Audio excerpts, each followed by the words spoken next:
Então, galera, aí, ó, caminho de volta pra casa. Tem um mercado aqui.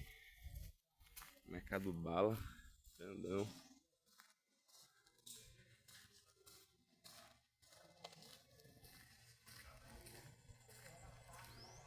Mercado Caetaçu.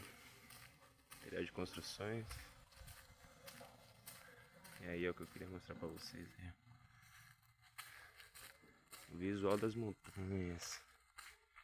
Tempo de chuva. Tô aqui caminhando.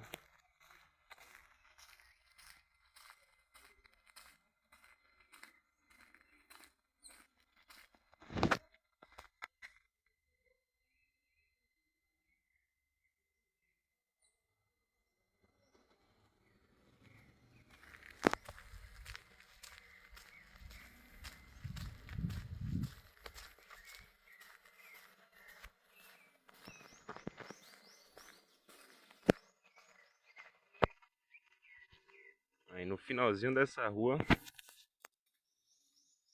eu moro ali, pertinho de tudo.